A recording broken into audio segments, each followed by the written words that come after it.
ओम विद्योदाम समप्रभां मृगपतिं स्कंधस्थितां भीषणां कन्याभिकरवालकेट विलसत् हस्ताविरासेवितां हस्तै चक्रगदाशिकेट विशिखां चापं गुणं तर्जनीं विभ्राणां मनलात्मिकां शशिधरां दुर्गां त्रिनेत्रां भजे। नमस्कार, स्वागत है आपका आचार्य वाणी में। मैं आचार्य विक्रमादित्य आपके साथ हूँ और आज का विषय हमारा जो है वो है मिथुन राशि वालों के लिए फरवरी का मध्यकाल किस प्रकार का रहने वाला है। देखिए, फरवरी का मध्यकाल बहुत बहुत बहुत महत्वपूर्ण है। कर्म प्रधान है ना विश्व रचना का, ये संसार कहा गया कर्म प्रधान है और यदि सदकर्म हम कर लें और सही मुहूर्त पे कर लें तो जीवन में अद्भुत योग बन जाते हैं। इस बात को हमें समझ लेना चाहिए।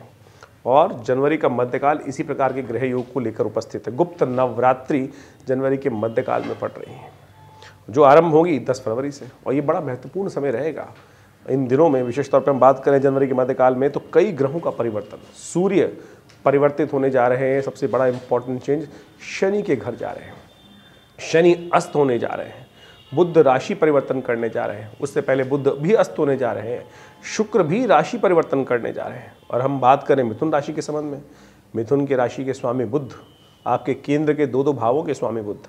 साथ साथ बात करें कई और ग्रहों की तो सूर्य महत्वपूर्ण भाव के स्वामी हैं आपके और वो भी पराक्रम के भाव में, वो भी परिवर्तन की तरफ जा रहे हैं। उनके सामने भाग्य में जाकर शनि के साथ बैठ जाएंगे।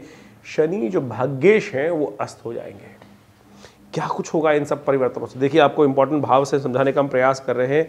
सूर्य शनि की युति होने जा रही है। सूर्य शनि की युति और शनि महाराज अपनी प्रथम दृष्टि यानी तीसरे भाव जो दृष्टि पड़ती है उनकी पहली दृष्टि उस बृहस्पति को देख रहे हैं।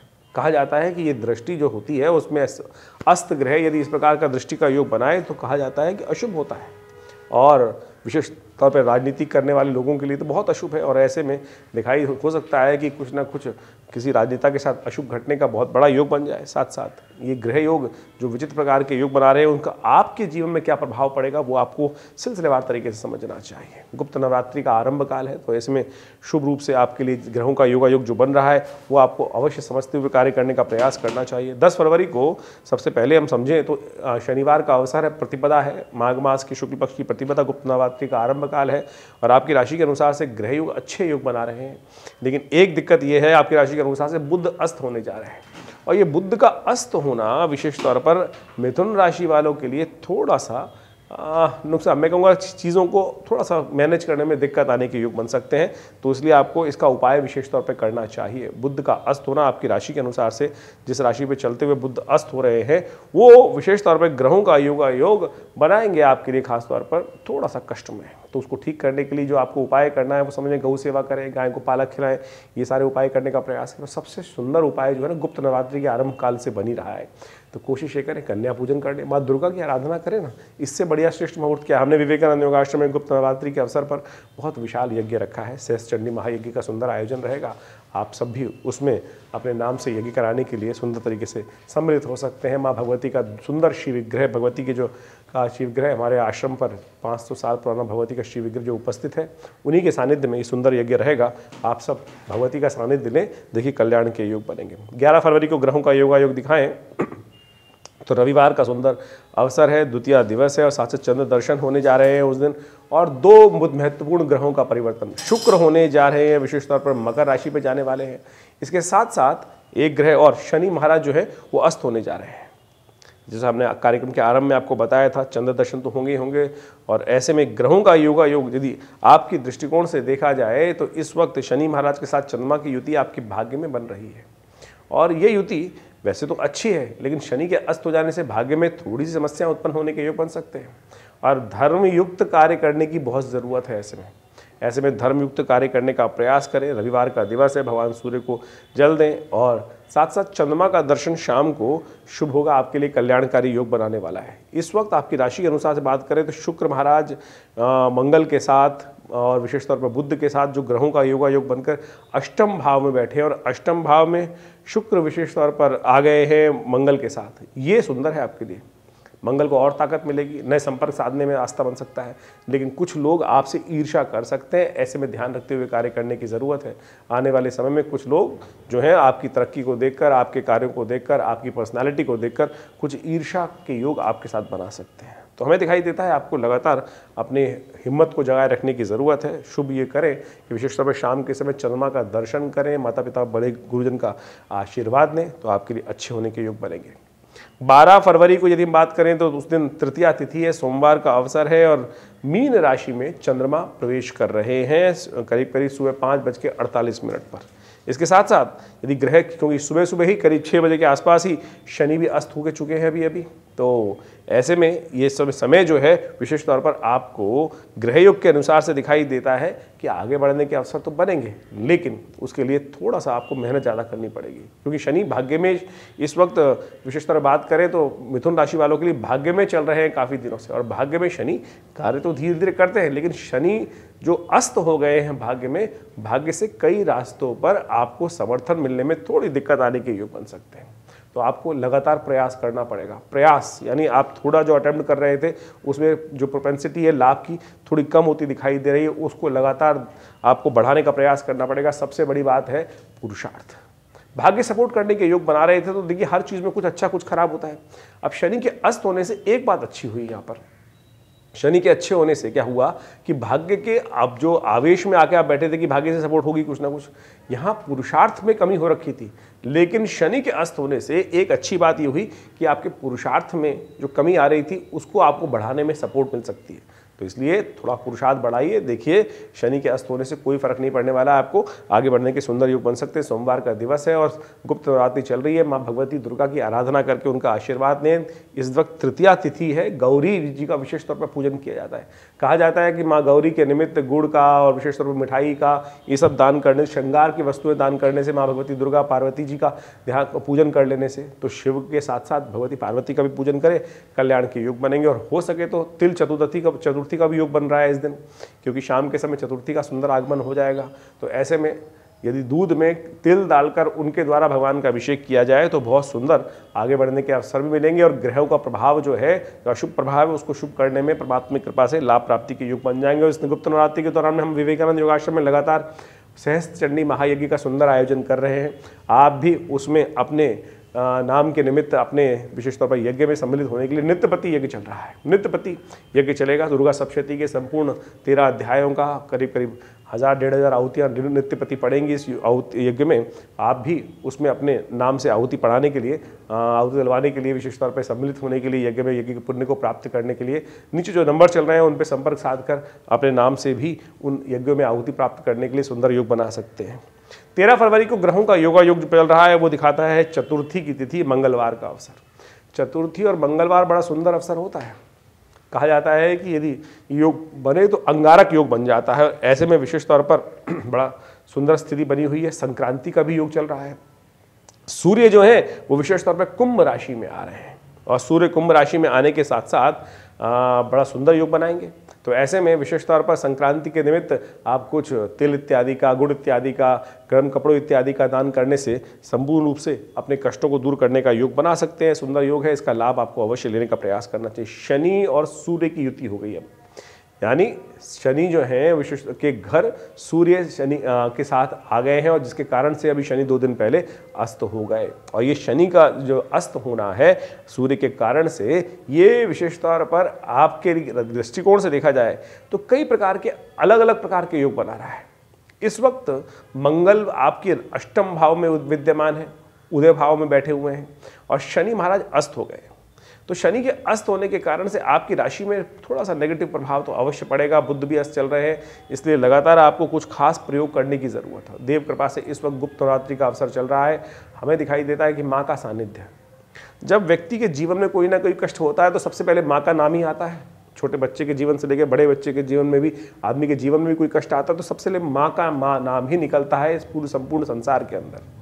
तो आप भी इस सुंदर योग चल रहे हैं दुर्गा जी के, तो ऐसे में चतुर्थी का अवसर है। माँ कुष्मांडा का ध्यान करते हुए पूजन करें। उनके निमित्त जो सीताफल है उसका भोग माँ भगवती को लगाएं। देखिए कल्याण के योग बनेंगे और कष्टों को दूर करने के योग बन सकते हैं। इस दिन भद्रा विद्यमान, एक बात ध्यान रखिएगा, सुबह सूर्योदय से लेकर करीब करीब शाम को 6:38 तक भद्रा विद्यमान रहेगी। तो ऐसे में नए कार्यों को करने से बचना चाहिए। एक बात का और ध्यान रखें, 13, 14 और 15 की सुबह कुछ देर तक गंडमूल नक्षत्र का योग है। तो ऐसे में जो जातक जन्म ले रहे हैं उनके लिए मूल शांति अवश्य कराने का प्रयास करना चाहिए। रेवती और साथ साथ अश्विनी नक्षत्र के योग बनेंगे जिस प्रकार से, तो उन सब के शांति के लिए अवश्य माता पिता को ध्यान रखना चाहिए। कोई जातक नया जन्म ले रहा है तो उनकी मूल शांति अवश्य कराने का प्रयास करना चाहिए। 14 फरवरी के दिन पंचमी का योग बन रहा है और ये बहुत अद्भुत योग है। विशेष तौर पर ग्रहों का योग देखा जाए तो ये दिखाता है विशेष तौर पर बसंत पंचमी, श्री पंचमी, सरस्वती पंचमी कहा जाता है। आमतौर पर माँ भगवती विशेष तौर पर लक्ष्मी जी का भी आराधना करने का दिवस है, क्योंकि श्री पंचमी पंचांग देखेंगे ना तो वहाँ लिखा होता है श्री पंचमी। आमतौर पर सरस्वती जी का ही पूजन करके लोग रह जाते हैं, लेकिन शास्त्र के दृष्टिकोण से दुर्गा विशेष तौर पर यदि हम भगवती के पुराण, देवी पुराण के में पढ़ें जाके कथा, तो वहाँ पर इस तिथि का बड़ा महत्व कहा गया है। महालक्ष्मी की उत्पत्ति का एक स्वरूप का उत्पत्ति का दिवस भी श्री पंचमी माना जाता है। तो इस दिन विशेष तौर पर महालक्ष्मी की आराधना भी अवश्य की जानी चाहिए। पीले चावल, पीले हलवे को भगवती को भोग लगाने का प्रयास करना चाहिए। पीले वस्त्र माँ भगवती को अर्पित करने चाहिए। गुप्त नवरात्रि का साथ साथ अवसर चल रहा है, तो ऐसे में माँ भगवती की आराधना भी करें। ग्रह भी परिवर्तन की तरफ जा रहे हैं, मेष में चले जाएंगे। आपकी राशि के अनुसार से चंद्रमा और बृहस्पति के साथ सुंदर योग बनाएंगे। धन लाभ के योग प्रबल रूप से बनते दिखाई दे रहे हैं। ऐसे में जो हमने उपाय बताए आपको, विशेष तौर पर माँ भगवती के निमित्त पीले चावलों का दान करना, पीले हलवे का भोग लगाना माँ भगवती को, मीठे चावल बनाकर केसर युक्त जो चावल होते हैं उनको बनाकर भगवती को भोग लगा के फिर वितरण करना, ये संपूर्ण रूप से कल्याणकारी योग बनाएगा, अच्छा योग बनाएगा। वहीं 15 फरवरी की यदि हम बात करें तो उस दिन षष्ठी तिथि है, शुक्रवार का गुरुवार का अवसर है और ग्रहों का योग आपकी राशि के अनुसार से बड़ा अनुकूल बना हुआ है। लाभ के योग प्रशस्त करता है, आगे बढ़ने के योग बनाता है, बुद्धि में नए विचारों का उदय देता है और साथ साथ बहुत सारे लोगों का सहयोग भी प्राप्त कराता है। ये सुंदर योग शनि के अस्त होने को भी निगलेक्ट कर सकता है, क्योंकि शनि के अस्त होने से क्या हुआ है, बृहस्पति पर से शनि की दृष्टि हट गई, एक तरह से अस्त हो गया शनि, तो शनि प्रभाव शून्य हो गए। तो शनि प्रभाव शून्य हो गए तो बृहस्पति पूरी तरह से आपकी राशि में फल देने के लिए तैयार है और चंद्रमा का साथ सुंदर योग बन रहा है, एकादशवें भाव में योग बन रहा है। तो लाभ की स्थिति प्रशस्त करने के सुंदर रास्ते आपके लिए बन रहे हैं, तो आपको अवश्य इसका लाभ लेने का प्रयास करना चाहिए। गुरुवार का अवसर है, पीली चीज़ों का दान करें, ब्राह्मणों की सेवा करें, गुरुजन की सेवा करें, आशीर्वाद लें। इससे सुंदर उपाय क्या होगा आपकी राशि के अनुसार से। 16 फरवरी को सप्तमी तिथि है, शुक्रवार का अवसर है और साथ साथ सूर्य जयंती है उस दिन। जी हां, सूर्य जयंती भारतीय संस्कृति में हर चीज को बड़े वृहद रूप से बताया गया है। आमतौर पर शायद लोगों को इस बारे का पता नहीं है। रथ सप्तमी, संतान सप्तमी, अनेक नाम होते हैं, लेकिन अनादिकाल में शास्त्र के दृष्टिकोण से इसी दिन से सूर्य ने इस संसार को प्रकाशित करने का कार्य आरंभ किया था। पौराणिक दृष्टिकोण से यदि देखा जाए तो यानी एक तरह से सूर्य का जन्म दिवस हुआ।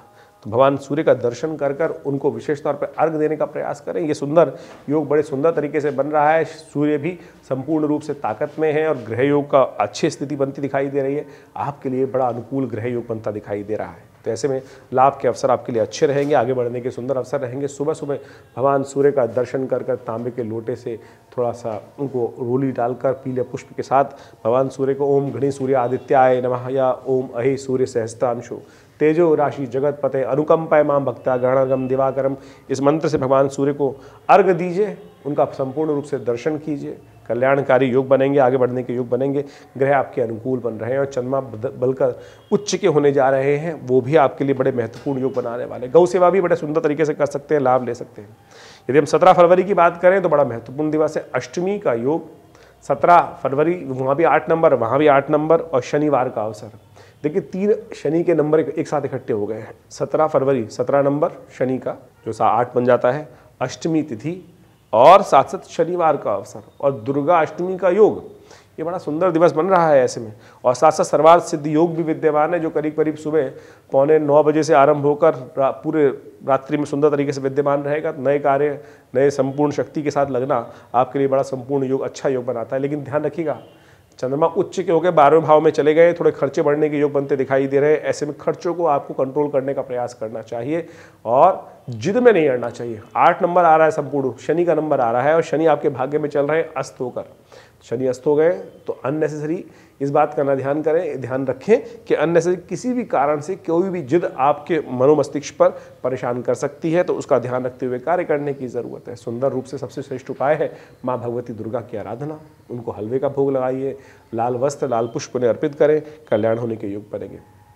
18 फरवरी की हम बात करें तो उस दिन ग्रहों का योग दिखाता है, पंचांग के अनुसार से नवमी तिथि है, रविवार का अवसर है, गुप्त नवरात्रि समाप्ति की तरफ जा रही है और महानवमी है, एक तरह से गुप्त महानवमी है। और ऐसे में माँ भगवती का सुंदर यज्ञ आप अवश्य भाग लें। विवेकानंद योगाश्रम में पिछले 9 दिनों से यज्ञ चल रहा था, उस दिन उसका संपूर्ण रूप से पूर्णाहुति का सुंदर कार्यक्रम रहेगा, सुबह सुबह यज्ञ का सुंदर कार्यक्रम रहेगा और साथ साथ दुर्गा सप्तशती का संपूर्ण यज्ञ किया जाएगा और साथ साथ भंडारे का सुंदर आयोजन है। आप सब लोग इस यज्ञ में सम्मिलित होने के लिए सुबह 7 बजे से यज्ञ आरंभ होकर करीब 11 बजे तक यज्ञ चलेगा। आप सब लोग सादर आमंत्रित होकर सुंदर तरीके से माँ भगवती का दर्शन करें, कल्याण का मार्ग प्रशस्त होगा। सुंदर दिवस है और ऐसे में बड़े सुंदर ग्रहों का योग भी आपके लिए बनने के तैयार है।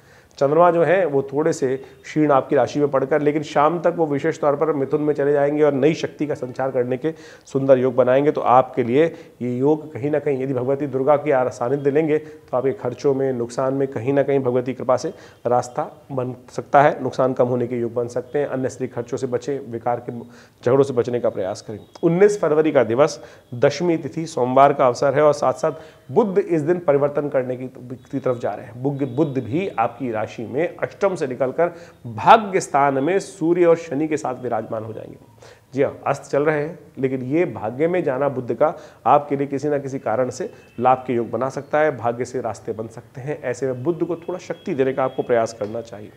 बुद्ध शक्ति किस प्रकार से प्राप्त होती है? हरी चीज़ों के दान करने से, गायों को पालक खिलाने से। ये सुंदर उपाय है, ये तो आपको लगातार करना चाहिए, क्योंकि लगातार शनि अस्त जो बुध है अस्त चल रहे हैं। तो ऐसे में जितना हो सकता है हरी चीज़ों का दान, गौ सेवा, गाय को 1 गड्डी पालक की रोज खिला दीजिए। देखिए, बुध आपकी राशि के अनुसार से मैनेजमेंट के स्वामी हैं, बहुत चीज़ों को अच्छे से ऑर्गेनाइज करना जानते हैं।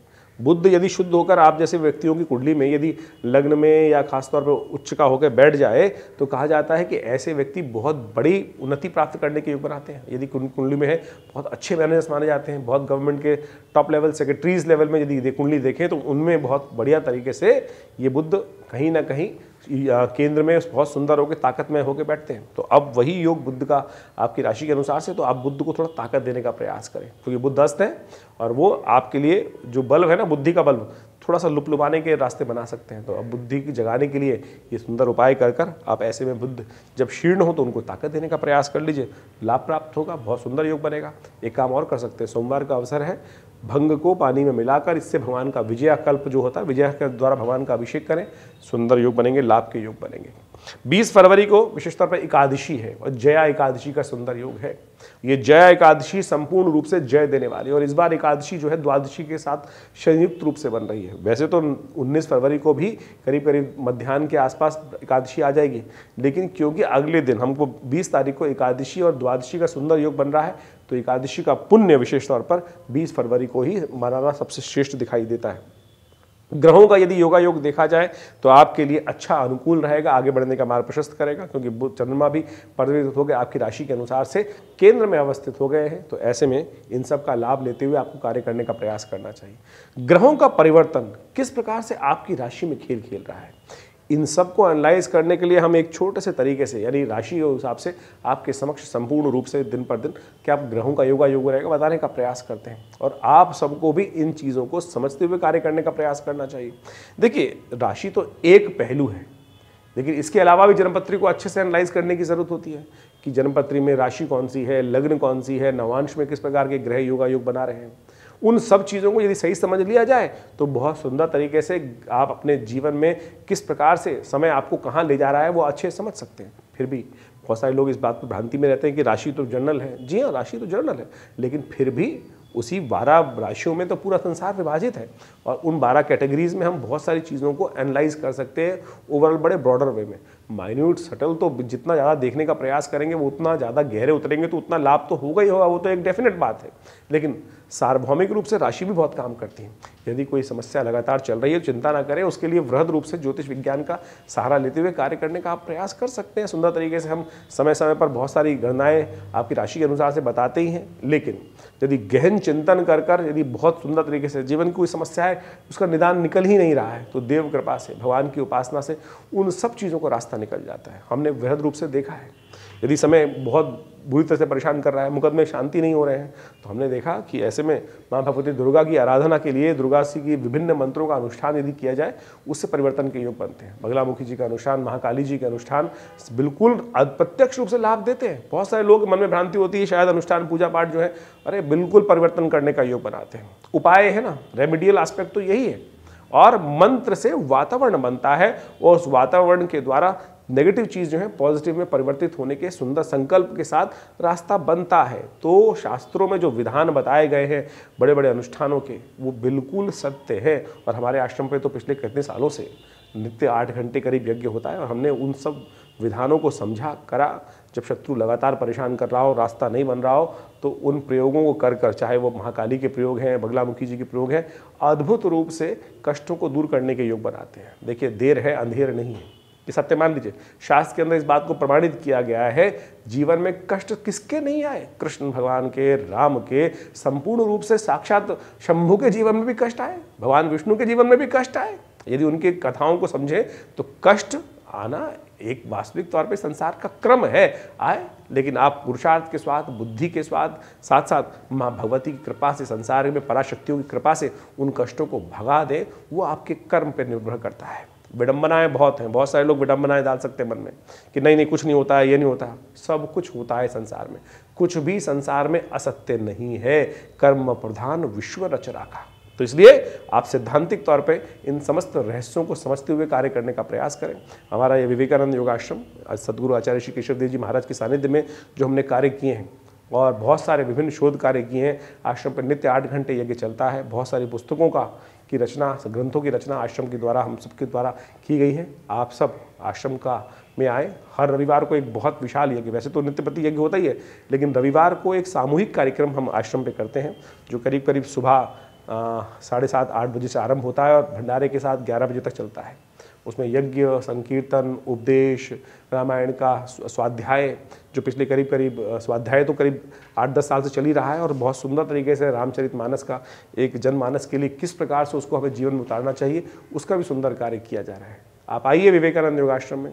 बहुत सुंदर गौशाला का सुंदर हमने की व्यवस्था करी है, भंडारे के सुंदर कार्यक्रम रहते हैं और बहुत सारे कार्य। विवेकानंद हॉस्पिटल बनाया गया है, योग, प्राकृतिक चिकित्सा, आयुर्वेद के संबंध में अद्भुत चिकित्साएं पूरे विश्व को दी जा रही हैं। भारत सरकार के पैनल पे है हॉस्पिटल, दिल्ली गवर्नमेंट के पैनल पे है और बहुत सारे लोग अपनी विभिन्न बीमारियों के लिए भी इस हमारे संस्थान का लाभ ले रहे हैं। चाहे वो कमर दर्द है, चाहे वो हृदय रोग है, चाहे वो लाइफस्टाइल डिसऑर्डर डिसीज़ हैं, डायबिटीज़ हैं, और योग इत्यादि के द्वारा, प्राकृतिक चिकित्सा, आयुर्वेद के द्वारा वास्तविक तौर पर लाभ होता है और हम सब उस क्षेत्र में कार्य कर रहे हैं। संपूर्ण जानकारी के लिए आप विवेकानंद योगाश्रम की जो फ़ोन नंबर्स हैं उन पर संपर्क साध सकते हैं और यदि जन्मपत्री के संबंध में कोई विचार विमर्श करना है तो बिल्कुल उसके लिए भी संपूर्ण व्यवस्थाएं विवेकानंद योगाश्रम में दी गई हैं। आप फ़ोन नंबर्स पे फ़ोन करके संपर्क साध सकते हैं और हमसे मिल सकते हैं। धन्यवाद, नमस्कार।